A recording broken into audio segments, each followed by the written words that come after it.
Hi everyone and welcome.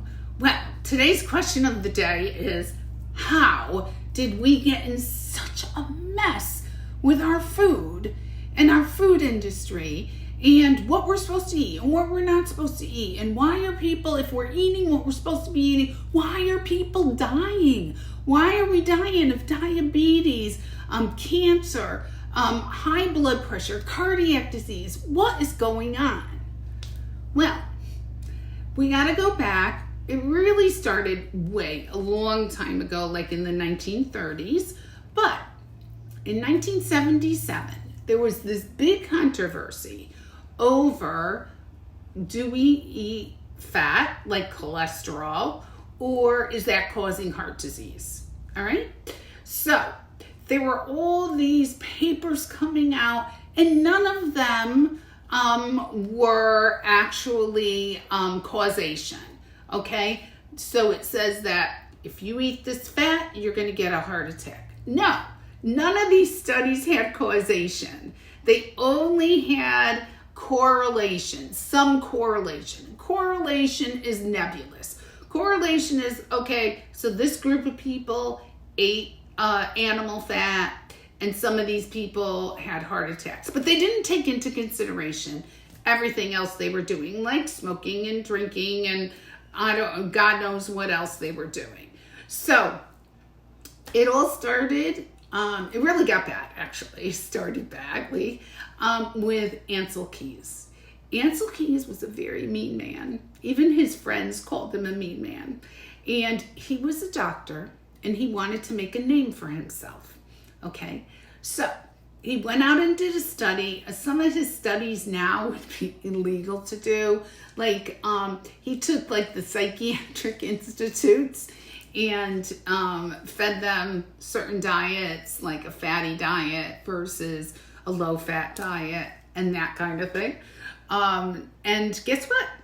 It didn't prove his theory that high fat caused heart disease and not sugar. Okay, so he did this 7 nation studies, which was really 23 nation study, and he went all over Europe, China. He did this study, and he tried to prove that saturated fat gave us heart disease, and lo and behold, it did not prove that.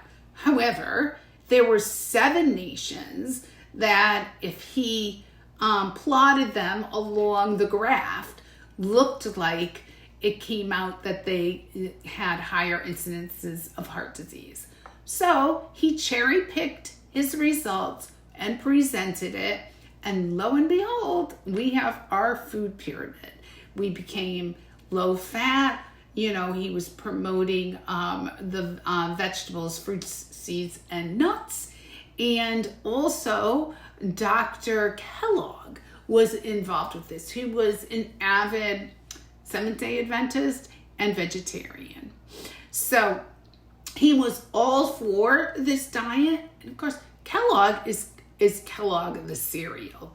So he thought that sugar had no effect on heart disease. And plus they put sugar in everything under various names. There's 64 names of sugar, so that we would become addicted to it and we'd eat more and more and go get more and more. So, and the story continues. So,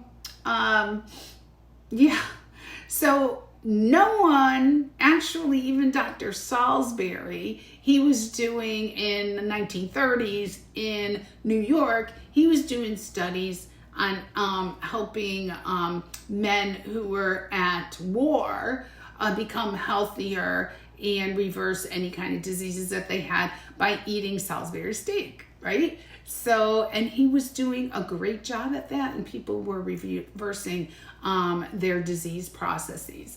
But that all got thrown out when Ansel Keys came, and then George McGovern decided to go above the medical community and adopt the food pyramid we have now, which is 7 to 11 servings of grains and vegetables, and fats are very, very low. And vegetables are high, and protein is low. And, so go figure. We've been lied to a bunch of times. They have cherry-picked these studies. So you really have to go back and see what ancestrally we need to eat to remain healthy. And that is protein and fat. That's our essential nutrients. We do not need carbohydrates. We actually, through gluconeogenesis in our liver, can make the little bit of glucose that we need for our brain function. We can make it out of the protein that we eat. So the Framingham study is another study that I wanted to mention, and that actually showed that people who had low cholesterol actually had a higher risk of morbidity, death, diabetes, cancer, obesity, like we see now. Everybody's eating the standard American diet, which is fruits, vegetables, seeds, and nuts, all this bread, pasta, rice, and sugar. And some people are still eating a lot of fat, but most people are eating lower fat, and we are still getting sick. All of those diseases and obesity is still on the rise. So I'm just saying, take your health into your own hands and find out what diet's best for you. All right, take care, and we'll see you on another question video. Okay, take care. Bye-bye.